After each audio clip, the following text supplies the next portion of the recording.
Howdy folks, Kirk, Jay, and Dan here with Kirk Giordano Plastering. Today we're going to fix this stucco wall here. Now, I got a picture and it showed this right here. And the folks said, well, gee, Kirk, can you put stucco here down to the deck and finish it? And I said, well, you know, if it were me, here's what I would do. Rather than put the correct finish here to here, I'd remove this. I'd remove this right here and take the stucco from here and the transition into the existing. Why? Because say you want to sell the house and people look at this and then they see this and they say, man, somebody had an idea what they were doing, but they didn't know what they were doing. What if the whole house has issues? So they said, okay, tear that out then, or cover it. And I said, I can't cover it because this is 7/8 of an inch and this sticks out an inch. So if I try to feather it in, it won't happen. So they said, well, can you remove it? I say, yeah. They said, can you sand it down? No, you cannot sand stucco down. So we don't wire wheel it because that's outlawed. What we're going to do is use some hammers and pop this out. Now what I did is when I got here, I thought, I tapped it and I was like, wood base. Then I tapped this. Concrete. Ow. Okay, so if this is wood and this is concrete, the mud seal must be way up here. Even though we're at the back of the house and the foundation right here, I noticed it went up this far. So what we're going to do is I'm going to tap this out gently and look at what the mud seal is. When we get to that point, we'll figure out how to handle it. But what we are going to do is remove all this nasty stuff. Grab my coffee. The owners here were kind enough to say, hey, Kirk, you want some coffee? And I thought, of course I do. And we're going to, after we remove all this here, then we're going to pressure wash this concrete. And probably, maybe wire it or maybe use the bonding agent, chemical bonding agent after it's pressure washed. And we're going to feather it in from there to here. This way you don't have an eyesore. This way, in case you're ever going to sell the house, somebody doesn't say, man, what the heck was going on here? And this kind of stuff is what they had going on. And this is no sin. They had this going here. But they had this big hole here, and this rock was in the hole. And I said, now why is the rock in the hole? They said, well, because it's ugly. I said, how about this? If we're going to do this anyway, I'll put some wire mesh in here, and we'll just fill that hole so it's not such an eyesore. And you could put this decorative rock someplace where it's actually decorative instead of being useful. We'll get rid of that because we got to pressure wash all this moss off anyway. What adheres to moss? Nothing. So we use the pressure washer, get rid of all this, and we put the bonding agent on. Then we'll feather all this in. We'll kind of show you all that stuff as we get to that point. All right, guys, thought we'd show you a little piece of the stucco demolition. Now, these guys, they put this paper right here. Do you need paper over concrete? No, in fact, it's not a good idea. What you can do is what they did. They put the paper and then the wire on, and they've used hundreds of these little concrete nails. Now, these guys are just dandy. So this stuff came off real easy. Not! Anyway, we're done with this part right now. What we do is we take a bulldog, loosen it up, take this guy here, and yank that stuff off. Anyway, we're going to pressure wash all this, get it free of all the cement dust that's on there. And guys, a lot of you might have said, well, if it were me, I would have just used a grinder on it. If you grind off stucco, guys, you release silica. Silica is just as bad as asbestos. And if I release silica all over this neighborhood, take a quick peek over this. Look at this beautiful yard. Now, do we want to poison this whole yard where they have all these oranges and all this stuff? No.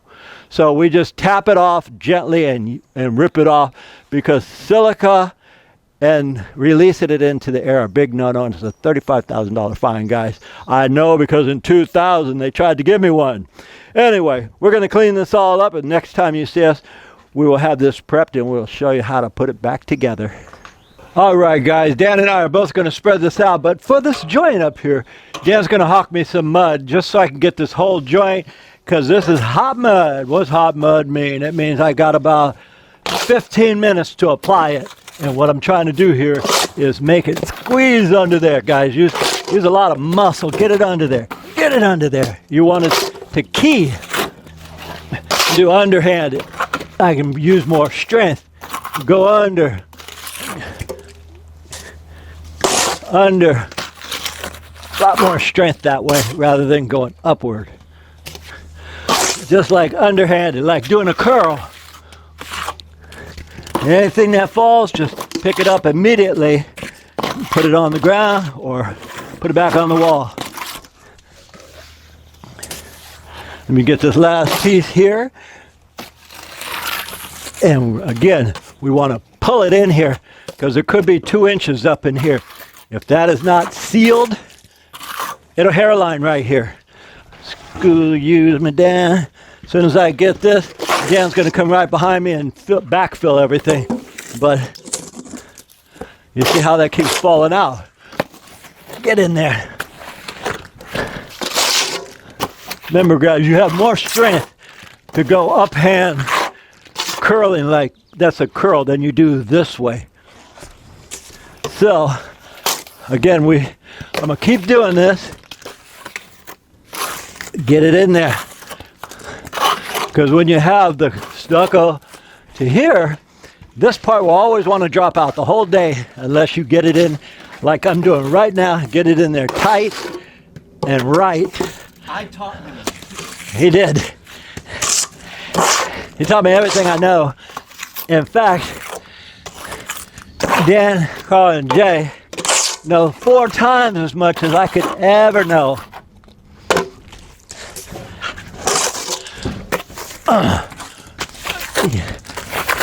Get it in there, guys. That's the most important thing on this job, is getting that joint in and getting it tight. If you got a grunt, just get it in there, guys. Get it in there tight, because look at this. Okay, you see that? That's all that's got to be filled up in here. How are you going to fill 4 to 6 inches up? Look at that. I'll show you how. You can take it underhanded. Get it in there. It looks like that's done. It's not. Get it in there. Now it's full. How do I know? I've been doing this a whole lifetime. This is not too concerned right here. This is protruding. But where it goes in like that, guys, get it in there. All right, how much mud we got left? That little bit? Okay. Well, when you next see us, I'll probably have all, between Dan, me, and Jay, we'll probably have this done. And there's a big hole right here. I want this to set. So I'm going to fill this hole up. We won't show you the rest of this because that'll bore the crap out of you. But we are going to go ahead and mix 3 to 4 more buckets and do the exact same thing right here. We'll show you that part after it's done, how we float it and how we match this texture. We are hustling. I got Dan over here just scooping it to me because we underestimated this. We're on bucket 12. 12, that's a lot of mud. We was going to bring the mixer, and I said, nah, we don't need it. It's only like 4 or 5 buckets. A lot thicker than I thought. Here's a tip, guys, that only plasters know. If you're going thick, coat after coat, and you're about to lose some mud, it's going to fall out. It's going to drop out. Open the stucco, like say here. If I go like this flat, see how smooth that is? Open it. Take your trowel on edge and open it. This way it dries a lot faster. And for a guy like me, which I'm hustling, what's that got to do with anything I'm hustling? I want this because we're on 10 buckets. I don't want to keep getting dropouts, and I've had a few. That just means as fast as we are putting it on, it's not drying as quickly as I'd love it to. And anybody who says, well, Kirk, you've been an applicator for years and years, and we tried it, and we were sore for 3 weeks. I do get that. People say, hey, Kirk, how the heck do you do that every day? Don't your wrists hurt? Don't your shoulders hurt? Aren't you about worn out? I have a funny story about that. No, my wrists very, very rarely bother me. I've been doing this for 40 years, and Chacos for before that, and I still do Chacos, so my wrists are stronger than shit. They just never bother me. However, I'm gonna tell you guys something that got nothing to do with what I'm doing. So anybody watching might say, well, what the hell are you bringing it up for? Because I can, and because I'm killing time. We're going on, I don't know, 10 or 12 buckets. And so I'm getting kind of bored. So I want to tell you about something. One more. Beautiful. Okay. On here we are really thick. We're, a lot thicker than I originally thought. But for those who use the Kirk, you know, I did that. And my wrists and my shoulders, my bodies were so sore I couldn't even walk for a month. That's just using new muscles, guys. Any more mud there? Yeah, a little bit. One last thing, and I'm going to dive into this and tell you about something interesting that happened to me with my wrist. And keep in mind, Jay and I, Dan, we all have very, very strong wrists because of all the years we've been doing this. So you get really strong wrists, strong shoulders, all that stuff. But I had something happen, and I thought, oh, man, I'm getting old. I'm going to explain that in a second as soon as I get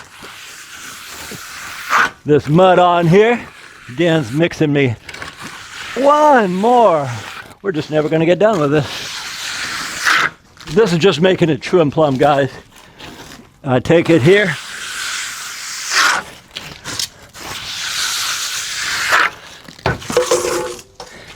And when I came here, I had a dropout right here. So we mixed some serious mud 5 minutes ago, and I just put it on here. And we had the dropout because we sealed the wall with the bonding agent, the Welcrete. So as fast and as how thick we're putting it is normal. When it happens, just double up your bonding agent. Anyway, I'm gonna put another bucket on here, but I want to explain something, guys.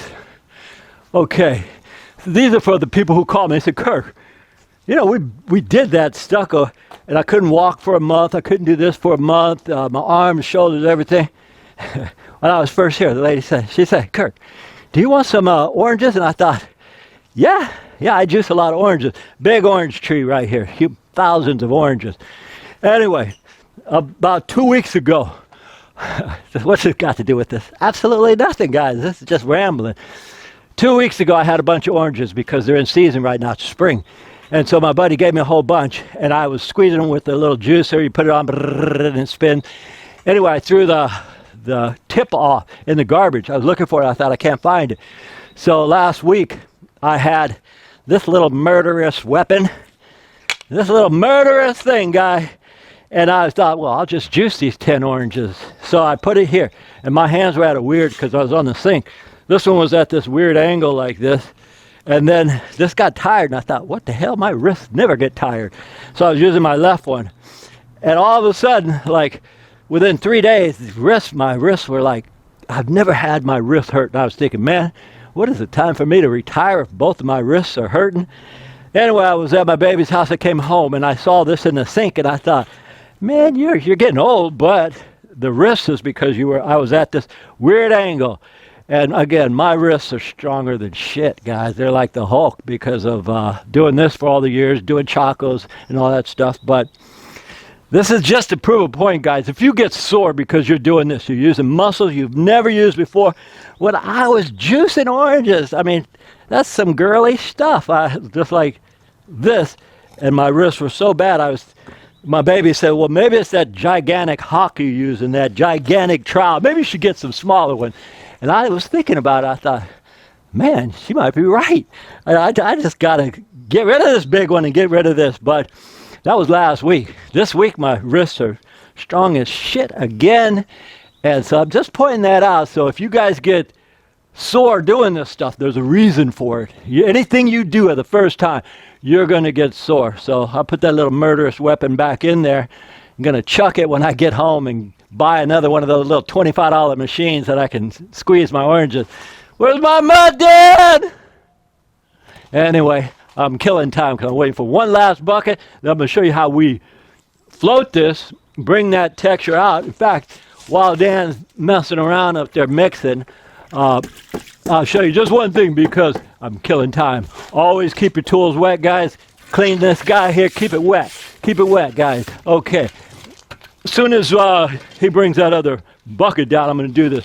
But after I get this full, it's not full yet. It looks full, but it's still a little hollow. We're going to take this float, and we're going to bring out the aggregate. See that? That matches this. Then we're going to take a trowel, knock it down. That's called a knockdown dash. How thick is this? Oop. Okay. It's getting stiff. Who's the best? You are, Kirk. All right, guys. We're done. I'm doing the really difficult part now while these guys load up all the heavy stuff. I guess someone's got to wash. I'll show you what we did. We used some soupy mud like this. This is the same mud that we applied right here, and we dashed it. Remember that old saying, like a dash of salt? Come from the 1900s, just a dash of salt. Well, here's how we do this, guys. This is a dash finish, and it's knocked down. So we take the wet, soupy mud with a dash brush, and we dash it. We just throw it on there. You see that? That's a dash of salt. Anyway, then since Dan already took my Congo trowel up, I'm going to use this little flat trowel. It's called a knockdown dash because we dash it, then we knock it down. Now notice the transition from here to here is just paint. And when you guys get your stucco done, double prime it. Why? You see that patch up there? I don't know if the camera will show it.